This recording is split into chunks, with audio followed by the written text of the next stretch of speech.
Welcome to the podcast about investing in startups, where existing investors can learn how to get the best deal possible.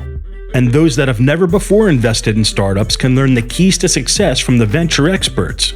Your host is Nick Moran, and this is The Full Ratchet. Welcome back for another edition of Investor Stories. On this special segment, the experts describe the most important lesson that they've learned and how that has changed the way they invest. This is the special segment called Lessons Learned.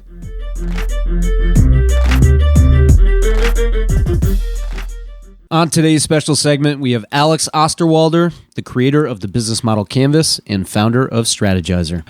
Alex, can you tell us a story highlighting a critical lesson that has changed your approach to innovation?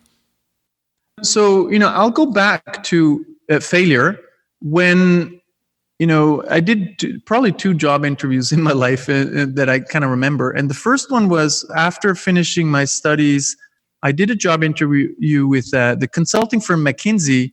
And, it was like falling under a steamroller. And it felt very frustrating. It was like a big failure for me. But that allowed me to succeed with my other interview, which was with my future PhD supervisor, Yves Pigneur, and then my co-author around business models. So if I had succeeded, becoming a McKinsey consultant, I wouldn't have, become one of the top leading business thinkers. So there are a couple of lessons like that in my life where and this is a small failure, right? But sometimes even big failures have turned out to be the best opportunities in life. So I'm very pragmatic now and saying, look, this didn't work out. Great. New doors opening. Failure is a wonderful thing to open up new doors.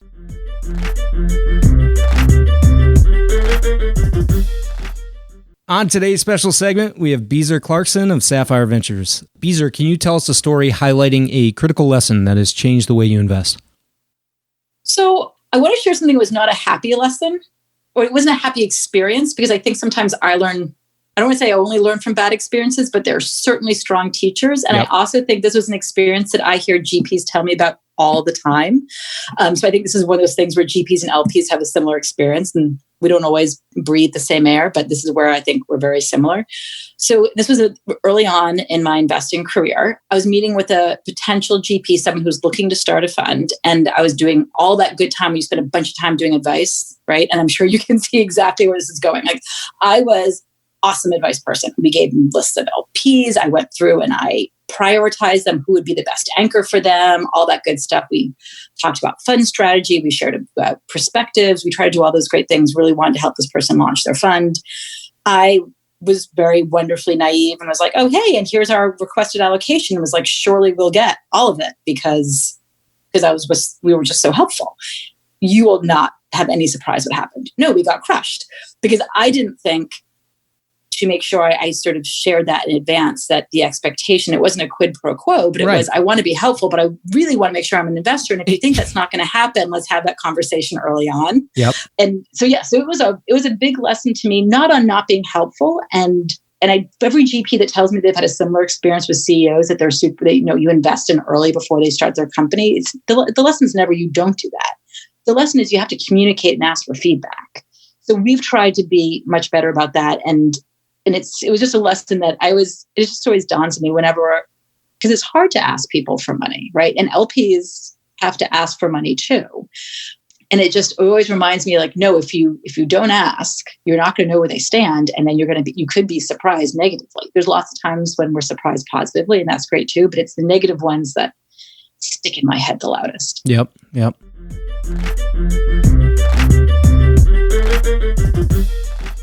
On today's special segment, we have Michael Cardamone of Acceleprise. Michael, can you tell us a story highlighting a critical lesson that has changed the way you invest? One of the big learnings I had from the first fund to the second fund that I think, I probably learned the hard way, or my LPs in the first fund learned the hard way, was because of this obsession about building great relationships with the founders and making sure they had an amazing experience. And the fact that it was just me, like I ended up getting really close to a lot of the founders and like being friends with a lot of them.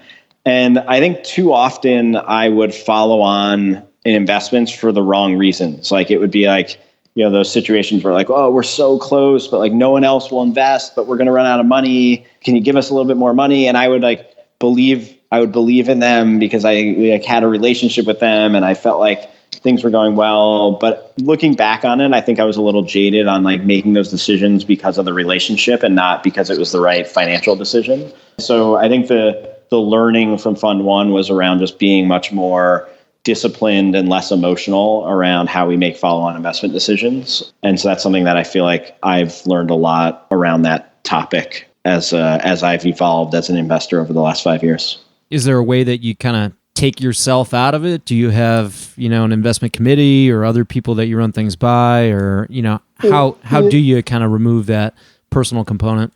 Yeah. So I think we now have it's not just me making all the decisions, right? So we have a bigger team. So the person who has the closest relationship with that founder usually is not then going to be the final decision maker on whether we make that investment. So it's much more of like a collaborative team decision now around that.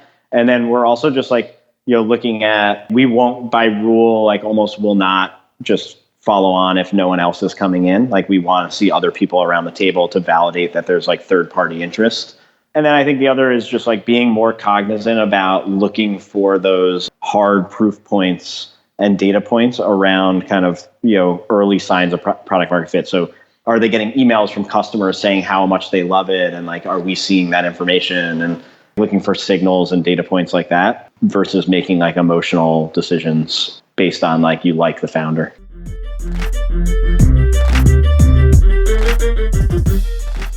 On today's special segment, we have Leo Polovets of Sousa Ventures. Leo, can you tell us a story highlighting a critical lesson that has changed the way you invest? There was one company I worked with a few years ago that had a really interesting Series A experience that really changed how I approached our own diligence process. And so what happened with this company is they were building an interesting product. They had pretty good traction. And so they were starting to go out for a Series A. And actually, before they went out for a Series A investor preemptively reached out to them and basically had a conversation that they started meeting with the founders. And what was really interesting for me to see is the Series A investor, because there was no time pressure, they spent about 2 months getting to know the company. And so they had 5 or 6 meetings, they had a lot of emails, they did a lot of research, and they kept doing research, kept trying to get comfortable with the investment. And then at some point, the founder decided, well, I need to start running a process. I'm running out of money. I need to raise a Series A. We're in a good place. So the founder started actually an active fundraising process, and they talked to a lot of other funds. What happened pretty quickly was that a few of those funds got really excited. What happened is this founder got several term sheets from the funds he recently started talking to, and then also from this fund that had been talking to him from a few months back. And the fund that had been talking to this founder the longest gave basically a lowball term sheet where the terms were, roughly 30-40% lower than what the other term sheets were coming in at. Whoa. And it was really interesting to see because I was thinking, like, it made me realize the importance of timing, right? Because this fund had 2 extra months beyond everyone else. And I think if they had issued that term sheet a week or 2 earlier, they would have had no competition. I don't know if it was 100% chance, but I think there's probably a decent chance that the founder would have, preferred an offer that was like in writing and in their hands to taking a risk with other funds that may or may not decide to invest.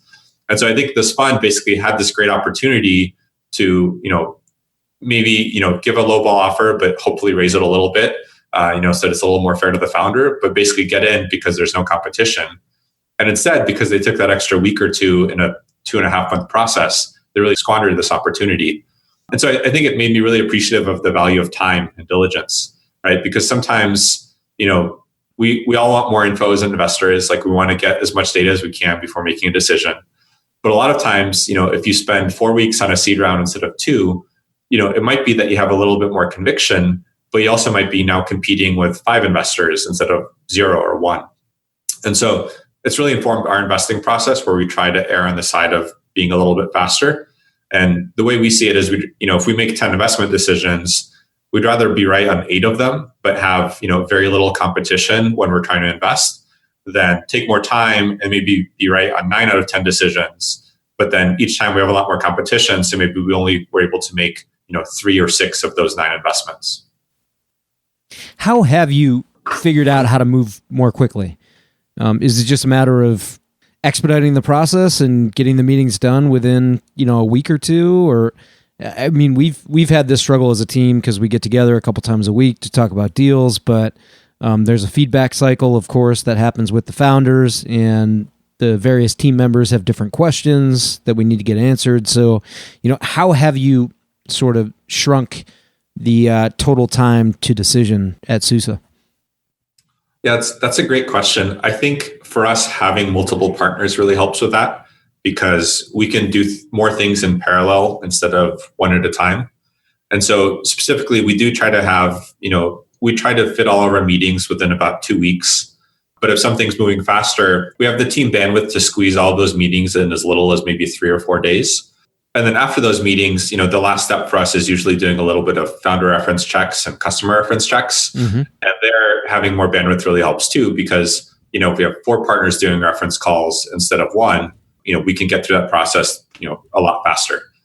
So I would say those are the main things, like just having the bandwidth really helps. And then in parallel, we've tried to really look at, what data points are actually meaningful to us when we invest and which ones are not. And we try to cut out the unnecessary steps. So for example, we've basically settled on 2 or 3 customer references being a good number. And we could probably try to do 10 if somebody already has 10 customers, but it's going to take a lot more time. And we're not sure it's going to get us, much more valuable data. And plus, it's pretty onerous on the founder and their customers. So we just stick to 2 or 3, and it lets us run a faster process and make a decision more quickly. Right. Yeah, speed is so important. And the situation you brought up here, I was just in the Valley last week speaking with a GP at a notable firm. I won't name her name, but she was saying, Series A has gotten so competitive for the best deals. There's 2 strategies that win. You can either be super fast and, get a decent valuation, so not do as much diligence, but you move super quickly. Or you can be really slow and do a lot of diligence, and you can offer a better price to the founder, better valuation for the founder. So you're either, slow and you lose value, or you're fast and you lose the benefit of diligence. Yeah. I think that's a really good point. You can compete on time or you can compete on price, but competing on price is very expensive. And I think, maybe the best solution actually is to build an amazing brand, like be really helpful to founders, be somebody they really want to work with, because then I think that does afford you a little bit more time and a little bit more flexibility on price. Yep. Because then founders actually think you're worth waiting for. But unless you have one of those, unless you're Sequoia or somebody like that, usually you have to pick either time or price or something like that to differentiate yourself.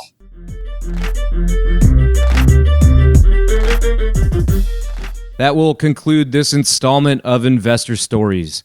If you're enjoying the program and would like to see it continue, take a moment and leave a 5-star review in iTunes.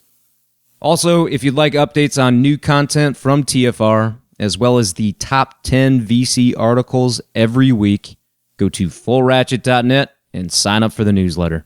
Okay, that will wrap things up for today. Until next time, over-prepare, choose carefully, and invest confidently. Thanks for joining me.